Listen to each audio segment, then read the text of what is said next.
get started. Drupal for marketers. Okay.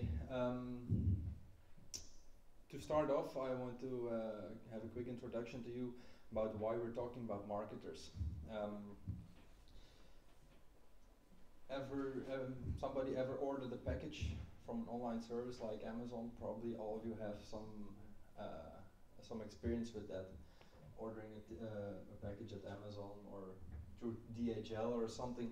And when you order a package or a present or something these days, you have high expectations about when this package will arrive at your doorstep. The picture here is a photograph of a drone, which is from DHL. They're experimenting with drones to deliver packages to your doorstep. For how far that's legal in Belgium, I'm not sure it's legal here, but to fly drones. But the customers really expect these packages to arrive very quickly. They have high expectations. And all the shopping is done on websites. And also marketers, the website of course has to offer the same level of engagement and the same level of fine-tuning, and that's where the marketers come in. Websites used to be managed a lot by people with an IT background a long time ago, or not so long time ago. And marketers taking over quickly the jobs of the technical webmasters, because marketers know exactly what customers need or what they actually expect from a website or an online experience. So expectations have really changed, and that's also why the people who manage the websites have changed. A little bit about myself. My name is Lemmens, and I work in a Belgian company called Amplexo. We're located in Leuven, and also have an office in Ghent and in Romania. And we have been busy for 14 years now, and we serve Romania. All right. You should join us. We're based in Cluj. So yeah, we have been doing content management since 14 years, and we've been doing Drupal since 5 years. And I myself, I'm part of the Drupal team at Amplexor. You can always contact me by email or by Twitter. So some of the clients we work with, we work with kind of the bigger clients, not the really one-off small websites. So one of our clients is KBC, Kinepolis. The above 6 ones are all Drupal. The ones in the bottom, it's with Tridion. We also work with Tridion or with Adobe AEM or CQ5. So we have different products in our offering. So let's take a closer look at these clients. What do they look like, or what are they interested in?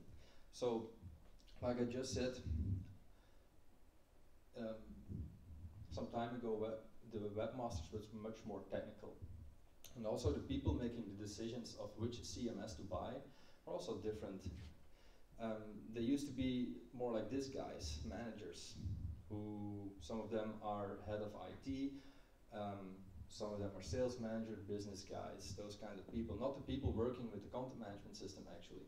That's not the ideal solution or the ideal situation where you can be in as a vendor. So you can have a hard time talking with the people actually using the system. So what we notice is that the stakeholders have shifted a bit in projects. Managers, business guys, IT and sales, for example, have much less to say in what CMS or what systems they want to buy. Marketing is much more involved now, which is a good thing, because marketing, that's the people nowadays working with the systems. Those are the people interested in branding, in personalization, doing campaigns, these kinds of things. So we also have to, as a vendor, we have to adapt the way we talk to these people, because they're different backgrounds, not really IT background. This is more like a typical client nowadays, maybe. A lot of different kind of people, IT people, some businessmen in there, marketers, designers, these kind of people. The girl on the right is wearing a Santa Claus suit. That's probably the marketer, or she's drunk. Not sure there. There's also some IT guys on the right, I think. And when it all starts with a vision, they have a certain vision about what they want to achieve, a dream, or what their higher goal is, what they want to do with a solution, as a whole. And they probably write it down in a document called a requirements document, an RFP, for example, which they send to all kinds of vendors like us.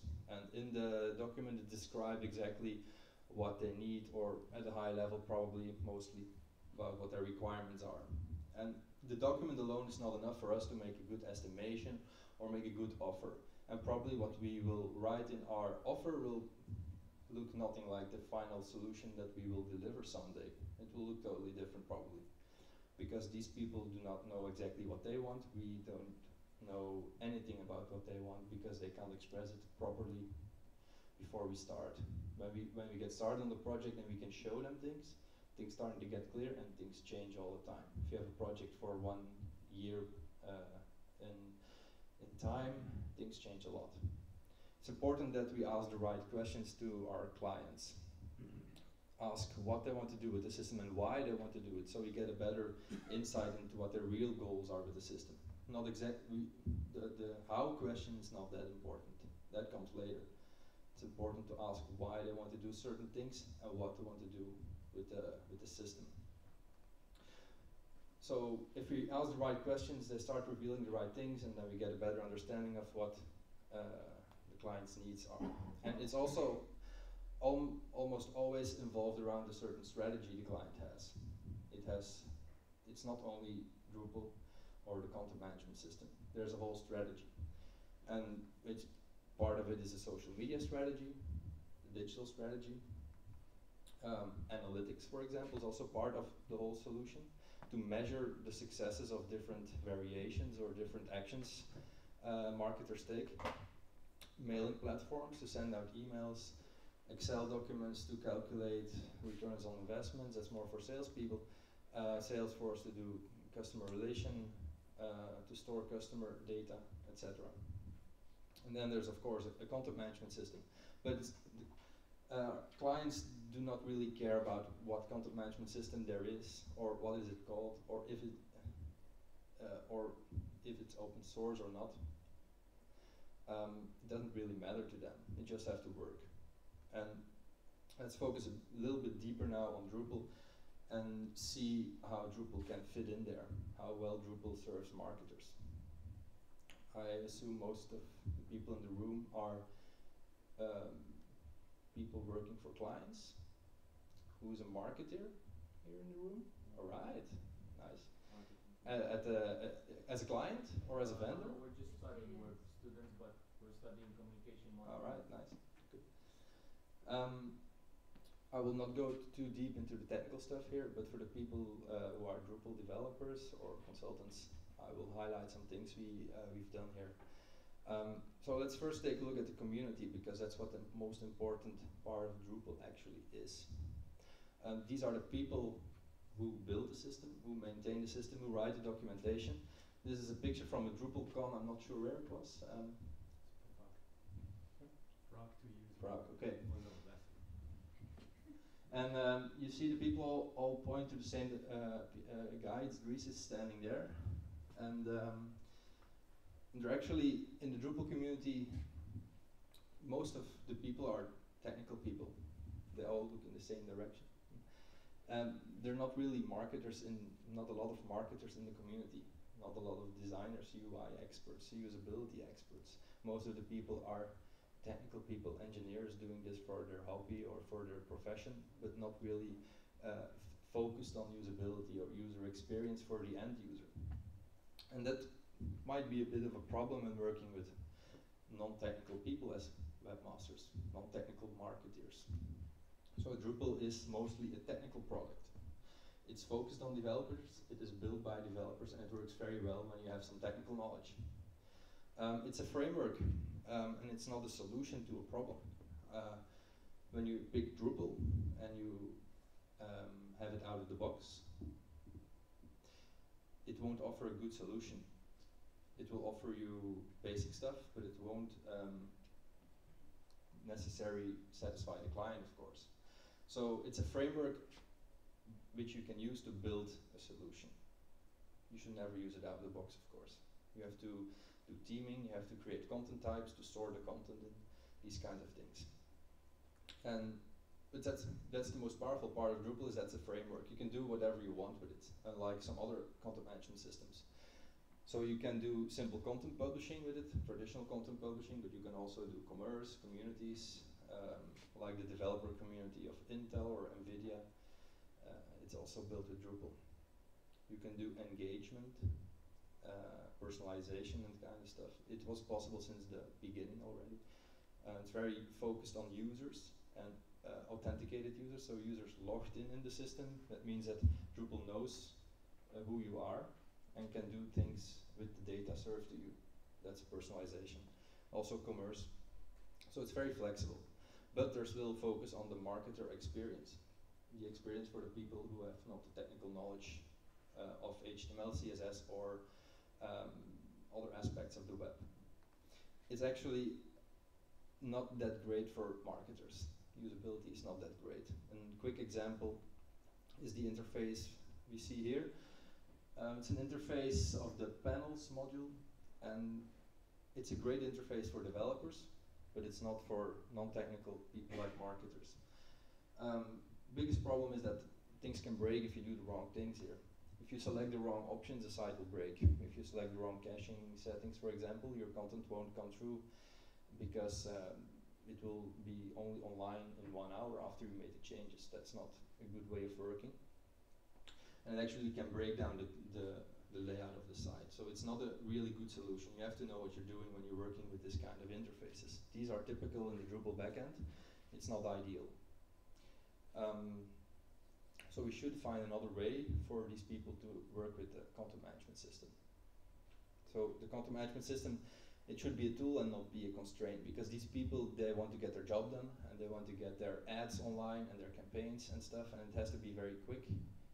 So it should work very well. So what do these clients want? What they actually dream of is they want to start with a clean sheet of paper and they just want to draw some things on there. They want to have a text here, an image there, and we have some blocks in the bottom, and that just should just be what it has to do. I have a quick video here about this is a dream of a marketer. So at night he's dreaming this kind of thing. So you can drag in images from the desktop on a page, and then you can rearrange them, the text floats around it. This is nice stuff. It's actually the interface of Pages, that's Microsoft Word, but for a Mac. And it works perfectly if you have, if you're gonna print this stuff, because if you print it, it's on A4, for example, you know the measurements of the paper, so you can design pixel by pixel or centimeter in this case, where you want the content to appear. I'm not sure, there is no way of doing this properly on the web today. If there someday is a day, probably it will come, but not today. And certainly not with content management systems like Drupal. And also not with Adobe AEM or something. You have to have some structure in there. This is full white page and you start drawing. That's not gonna happen. So this is only a dream, and the print is different from the web, because the web is much more, it's not a page you print.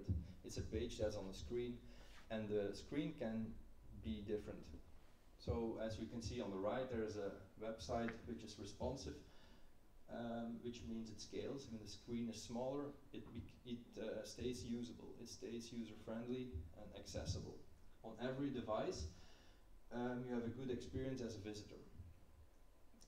But moreover, screens are also tend to get bigger now if you go surfing on your television, so you have more room. It's not only going smaller, it's also going bigger. On the other hand, you also have, for example, blind people who cannot see the screen but feel what's on the screen with their special board, bright board. And we had actually a blind person at our office who was demonstrating how he interacted with websites, and it's quicker than we can with our eyes actually. What he did was kind of amazing. But it only is fast if the structure of the website is good, if the meaning is there. In this case, it's a bit small, but it's the movie website from Kinepolis, and if it's clear to these blind people where the menu is, where the images are, and what they mean, these are posters of movies, and what if you have the poster of a movie and blind people can see the poster, they have to rely on some description by that poster. Like for example, Batman movie, if there's an alternative way of saying this image is about Batman, it starts at this night at 12 o'clock, for example, then that's a good structure. So putting an image on a page is not enough. On the web you have to be accessible. That's where it's all about on the web. Accessible content. That's important. You can solve the problem of flexibility in a very elegant way with a rich text editor, like you can see here. CK editor is mostly used with Drupal. It's also in Drupal 8 core now. And what you can do here, it's kind of the Microsoft Word of the web. And you can drag in images. You can drag and drop. At the top you see the toolbar, which is exactly like Microsoft Word. It has a few problems, however. Rich text editors are the enemy of the web. You see, those are all rich text editors, which are dying now, very fast. And if you have a rich text editor like this, things will go wrong, exactly. Because there's too much flexibility in there and no structure. If you put the image on the page, there is no meaning, for example. And what happens if the screen becomes smaller? You cannot define that good enough in this editor. Also, this quote, for example, it's just a styling. Blind people, for example, don't know it's a quote unless you specify it enough. And you can't do that properly in the rich text editor. It has a few drawbacks. They also call it what you see is what you get editor. We never use that term because it's not what you get is absolutely not what you see. It's only a certain visualization on a certain page, on a certain screen size, with a certain style on it, but definitely not what the website visitor will see. It has low consistency because every time you start with a blank page and you start composing the page again, it looks different like the previous page you built. It's also limited in reuse, so if I put in the image, sometimes it's hard to reuse it again if you're not doing it properly. And also the meaning gets lost, that's semantics, and there's also accessibility issues, like for the blind people, for example. So one of the first things we actually do when creating new content types in Drupal is remove the body field and replace it by something more structured. The body field only allows you to have one field on a page which you can fill in with a rich text editor. That's a standard way of simple content management. You can do it that way, it's not properly done. So that's the detail field. And actually the essential thing here is that there should be a good balance between structure on the one hand and flexibility on the other hand. And you see it's kind of a scale. If you have too much structure, you lose flexibility. If you have too much flexibility, you lose a structure. It should be in balance. And what's nice about this scale is if you have too much flexibility, the scale falls off. It breaks, so your website will not be, if you have maximum flexibility, it will not be accessible. It will not be responsive. So the right balance is essential. And the balance really depends on what kind of client we're serving. What kind of, is he more technical? Can he handle technical stuff? Or is he an absolute non-technical guy or girl? And also it depends on the profile of the website. What kind of website are we building? So this is an example of the Apple website, and actually it's one website with various sections, and you can see here on the left hand side they have a support page, and it's the support for the iMac, and you see it's kind of, or for the Macintosh, and you see it's kind of structured, very structured actually. You have 3 categories with different subcategories, and if you click you go further and further in the hierarchy. So it's a very structured way of presenting content. On the right hand side you have a marketing page of the iPhone 6, and it's much more fancy and fluffy, and it was not built with a CMS probably, it was just done by technical guys, but you see the big difference here. Much more flexibility on the right page, much more structure on the left page. So it depends also on the kind of website or the kind of page you're working with. So why do we need this structure is to have reuse. So we can reuse different pieces of content all over the website. So that's easier for management, to manage these things. For automation, that's also interesting. If you're having the right taxonomies or classification on your content, you can make it pop up automatically on certain places. Or you can have a nice search filters on your search page. Consistency and accessibility, we also discuss these. And flexibility is important because requirements always change. If you're a marketer, you know that one day people can come in and say, we have to have this on the website very quickly now, and it looks nothing like what you ever did before. They expect it the CMS to handle that. And also they want to play with variations, having the page look different for certain people, like A/B testing, for example. So what we're actually coming through, what we are using to solve this problem, it's based on components. And these components are actually very clever because you can place them easily around the page, and you can configure them to behave differently based on, for example, the visitor of the website. For example, his age, you can make it appear differently, or you can just use the same component with a different style. And it's not technical. You do not need technical expertise to do this. Kinds of look like this. Who knows this from lower school, or probably. So you can use this with your to draw some shapes on paper, but you can't draw without this. So you have to use this all the time. So it gives you kind of some templates, and you can combine the different blocks here.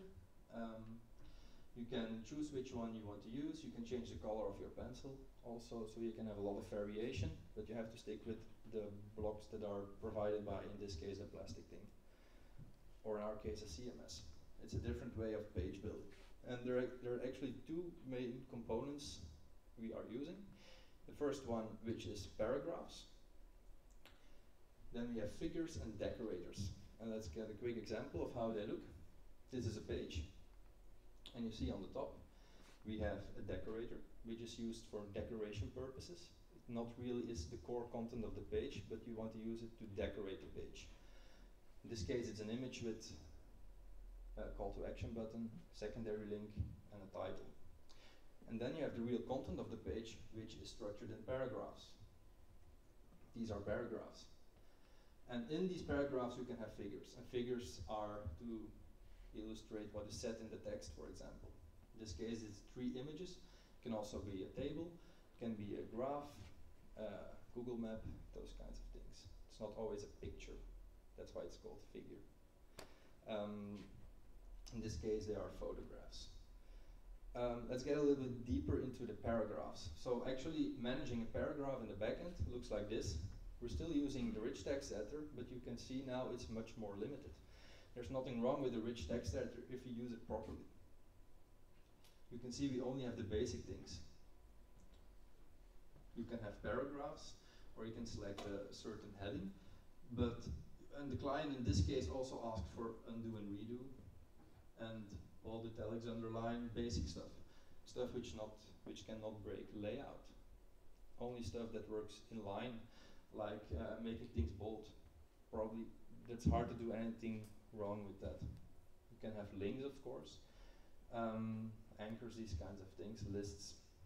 And we have some options there. So we have an option to, in this case, it's just one example. It's always, for every client, we have different, this screen looks a bit different, because it's just for one client, it looks like this. We have the option to columnize. That means spread the text over multiple columns. If it's too long to read on one page, people do not like reading long lines of text.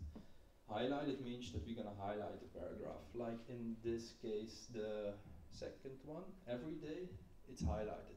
It's more gray and it has a dark border underneath it. So this is a perfect example of a paragraph, and in this case you can choose to have the image on the left or the right, and this is an example of a columnized paragraph, which has multiple columns. If you try to do this in a rich text editor, you will certainly fail. Multiple columns and then making it work on every device. This is done with CSS. It has nothing to do with HTML. So it's just one paragraph, and with CSS we make it columnized. On older browsers, which do not support that feature, it won't be columnized. But it won't break the accessibility of the page. You can read it. It will be a bit harder, but we do not want to support the older browsers by using pixel perfect design, because then we can never progress forward and support the new browsers properly. The decorators are for page decoration. This is also an example. It looks different like the one on the page you saw. This one has the image on the left, this one has the image on the right. That's the configuration of the components. This one is with the background image. It's the same decorator, configured differently. This is one where the image is more important, where the text is above the image. And what's really nice is that you can do personalization there. This configuration is dependent on the profile of the user, for example, or can be. So let's say, based on what time of the day it is, you want different content to appear in a block. Let's say it's before noon. We want right here. So if you do not know the time, we display text with an image. If you know it's early in the morning, you display an image. If it's raining outside, display a video. And if it's a Facebook user, you show his Facebook friends or things people are saying about this website. So you can change the behavior of the component based on something like this. And I created a little demo. It's a video to show you how it looks like in the front end, in the back end. For one of, it's actually a proof of concept. Every time we build a solution for a client, it looks a bit different. This is just for demo purposes, just to show you. And it's also, it's targeted at one specific customer, client of us. So it's a website about fruits, also vegetables, sport, shakes, these kinds of things. And this is the home page. And we're actually logged in the CMS as a webmaster or as a marketer. Young indeed, and when I log in Drupal, I get a black bar on the top, which helps me manage the page or manage the website. So, let's see if we can start it. So, as a first step, let's take a look at the content in the CMS. You can see here I have my pages. I also have my decorators and my figures. Actually they're all nodes. You can use entities also for it. We use nodes. And we can take a look at what these different decorator in this case looks like. Or a certain figure we have, strawberries. We can change the image. And we can reuse these components everywhere in the page. So I can also see my pages there, page about fruits. That's this page. Looks a bit dull, and now in the video we'll show how to make it more interesting. So you can see we have a pencil there, and when we click it, you can see these extra controls pop up. That means when you have Drupal by default, these controls are always there by default. So you see the 3 tabs, and that's kind of annoying for webmasters because they can't see what the page actually looks like when they're logged in the system. They always see these 3 options: view, edit, translate, or more options depending on what modules you have enabled in the system. We enabled a little pencil which will show these controls. Also notice that these things pop up. Those weren't there before I clicked the pencil. So, is it a custom module or is it Just some JavaScript. You can put it in a module, but it's just in our team. You should make a module on it. Maybe. It's so small. Maybe we can, indeed. So let's see again what happens. So when you click the pencil, you can see here these controls pop up, the controls on the top pop up. And then you can start editing the page. And what we actually done here, as you can see, we have the 3 paragraphs. And we're actually using field collections there. It's a module in Drupal to combine fields and then repeat them. By default in Drupal, you can only repeat 1 field. So you have field where you expect to be a number to be entered or a piece of text. And you can repeat that, so that means that webmasters can add multiple paragraphs. But in this case, we need more than just one text field we want to repeat. We also have the figure which goes in the paragraph and the options, which are every time they're different for every paragraph. That's why we need to combine these and repeat those as a whole. So I want to first start, let's see. First of all, we also have the decorator tab, where you can set the decoration for the page. So we have different tabs that's done with display suite, admin forms. And the first paragraph, you can see what it looks like. It was a screenshot from a minute ago, and there you can see we can add a certain figure which we have in the CMS as a piece of as a component. In this case, it's a quote, and we can add it as a figure just by referring to it. You can also use the same interface to create it inline. That's done using inline entity form. So you can create a quote if you want in this form, or just refer to an existing one. And then we can have multiple options, columnize and highlight. But let's just save it for now and see what happens. So I practically did nothing. I just included a quote in the page, and it's floated on the right. I do not have to care about CSS, HTML, styles in the rich text editor, images I have to put in. Now let's have now you can also reorder the paragraphs easily. That's standard Drupal actually. But because we're using field collections, it works like this. So we have the first paragraph as a third paragraph. You also see that these things pop up, and you can use it to edit this paragraph directly without going to the edit page of the whole page, the edit button. So you can see I have this paragraph in isolation, and I can add an image there. And I do this by auto-completion, but you can have kind of a drop-down or a visual representation, which is more nice. I can also choose to highlight this paragraph, so it will stick out of the rest of the page, or columnize in this case. So you see the paragraph gets columnized and the image is put on the right hand side. So let's see what happens if we put some decoration on the top now. Okay. What it's now going to do, it's going to highlight the paragraph in the second paragraph. So you can see now, without changing colors or something to do with colors, this now is gray and has a line underneath it. Just very simple stuff. And we want to add decoration. It's always the same. You can just refer to existing components or create one. So in this case, I have a November offer on this page, and I can just save it. And then on the top we have the decorator with the call to action buttons. Now you can also do these things like personalization. And for example, if you want this component to look different for certain people, we can edit it, and we can say here we have personalization. So we have different segments, female and male in this case. And I can say for when you have no segment, when you're not logged in, or when you're a male, float the image on the right, but when you're a female, float the image as a background image, set the image as a background image. This is just done with taxonomies, no rocket science here, and some custom code to get the correct build mode for the feature, or for the decorator based on what gender you have.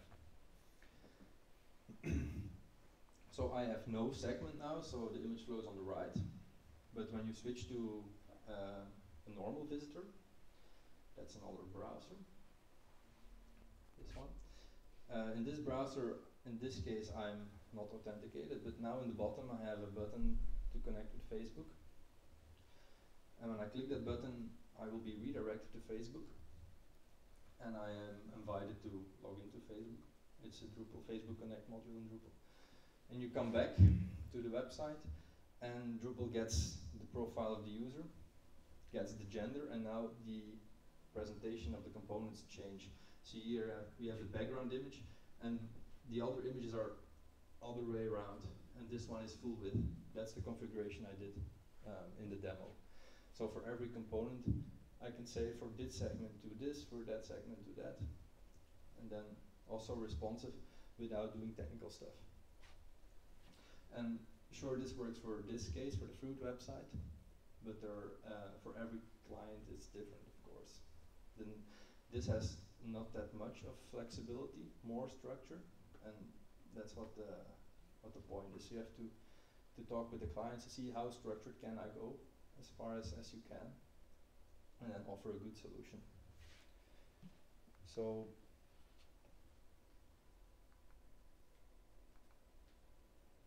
this is an example of the page which looks totally different, which can be used for A/B testing, for example. That's what marketers like to do, is test what works best. For example, before noon I present the left page, afternoon I present the right page, and see how many fruit baskets are ordered. See what works best based on random or based on the gender in this case. It's very useful to place a certain call to action button, a buy button, on a different location at random to see what works best, for example. Can also be an option. Quick overview of the modules we used here. Of course, CKEd and field collection to have the paragraph system, display suite to have multiple view modes and to have the tabs in the backend. Entity reference and inline entity form to reference the figures and the decorators. Media to include images and videos in the page. Field group. That's actually the one which is used for the tabs in the bottom, at the top, and you can also have the tabs, vertical tabs, for example, all these kinds of different features. That's really nice. Bootstrap. Actually, this demo was built using Bootstrap in the backend as a base theme. So we have the responsive layouts done with Bootstrap.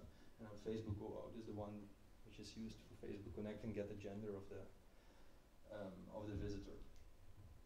So what about the future? There are a lot of things happening now concerning user friendliness and accessibility or usability for marketers. Akia Lift is one example, which is a product from Akia which focuses on digital experience management, which means it's a bit more than just simple content management. You can create campaigns with segments like I just showed you. We built that ourselves. They have it in the cloud, and it's much more advanced. All the customer data is collected at their side, and when the page is rendered, they're gonna check what content is to be shown based on certain rules, which are much more advanced than just gender, for example. Very nice thing, quite expensive I heard, so and it's really easy to use for marketers. It's non-technical, that's essential. And also Drupal 8 is coming up, which offers some nice things like inline editing. I'm not sure how useful that will be. It will be nice to edit some small things like make things bold very quickly, and you can directly see what will be shown to the visitor. That's nice. But to build full pages, yeah, you still have the same problem that when you have a full CK editor available to the visitor, so things get screwed up.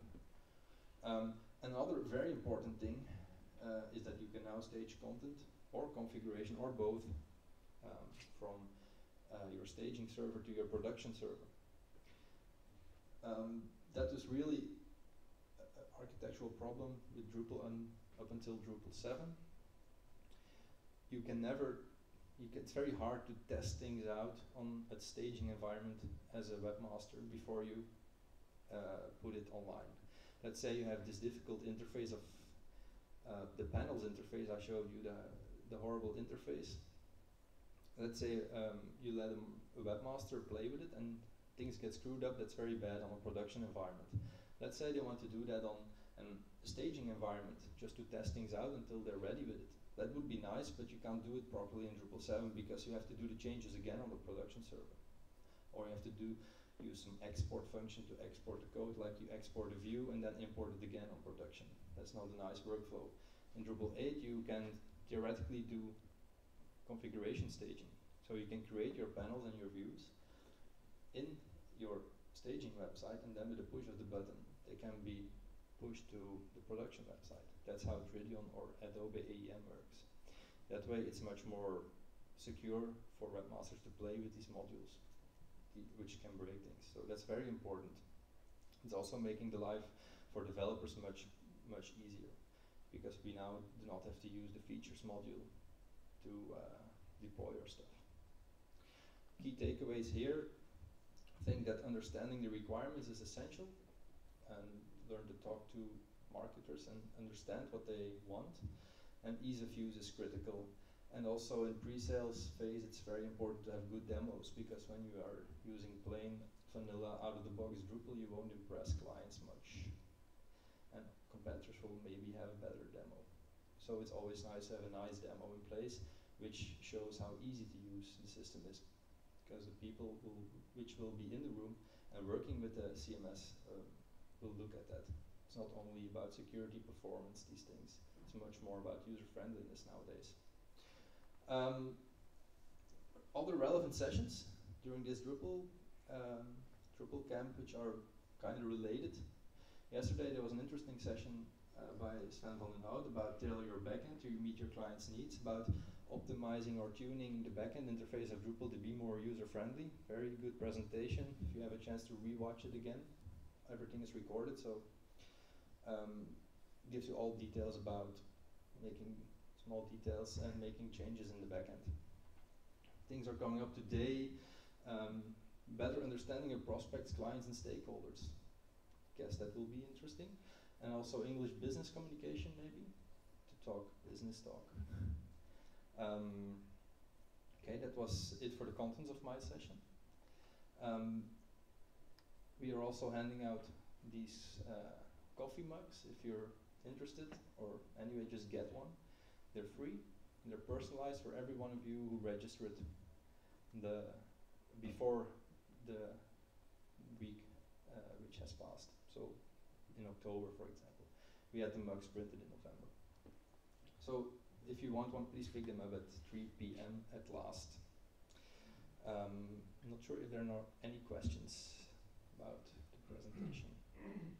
I'm interested in the backend part that your agency has designed for your, I guess, for the demo, for usability for your clients. Mm-hmm. Do you have just one model, or you just create a backend, special backend for e-commerces, for social networks? Do you have a separate, quite smart way of presenting content management to the client and stuff like that? Okay, so the question was if we have one way or one module to optimize the backend, or do we have different approaches for different clients? Yeah, for example, stupid of me, but I was quite surprised just when we showed the columns of the content dashboard, and when you see if a content is published or not, instead of saying published and not published, it said yes or no. It was a column called published and yes or no, no? It's a theming thing, I guess, the news thing, but the whole thing with the pencil, with the JavaScript thing. It's all actually it's all bits and pieces we are have laying around, and we plug in based on what the client asks or what we feel that the client needs. We do not have one super distribution or something which has everything. It's always different. We have tried to have reusable modules, and every time we are starting a project and we want to reuse stuff, we're surprised that, or not surprised anymore, that things have changed. Modules have been updated, other contrib modules, core has been updated, our modules do not work properly anymore, or this client has other needs. So we just have bits and pieces around in a certain location, we know where they are, and we can plug them in. And we reuse things, but not as a full reusable modular distribution. We have ways of doing things, documented ways of doing things, and we can reuse it like that, with no distribution or something. Other questions? Yes? I was having a discussion yesterday with a developer, and he said never to use display suite because it's a performance drag. Of course, it will slow down the website, no question about that, because it's storing every configuration database. Everything you do in the backend is stored in the database, but you have to combine it with HTML. yeah, if you're using Good remark, Joachim. If you're using entity cache, for example, the whole nodes or the whole entity gets cached.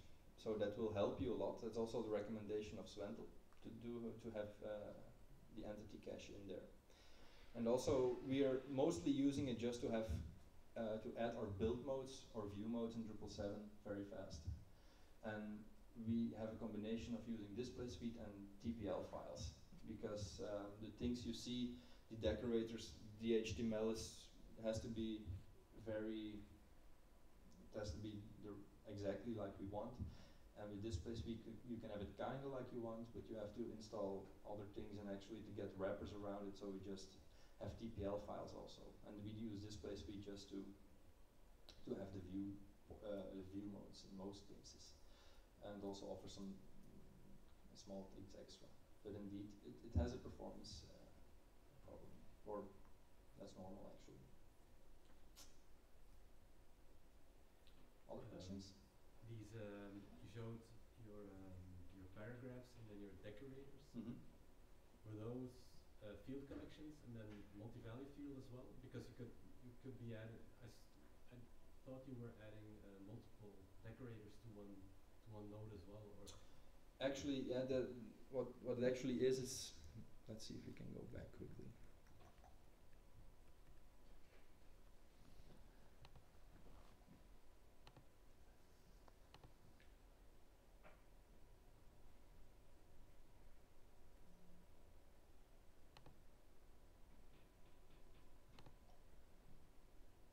Okay, right here.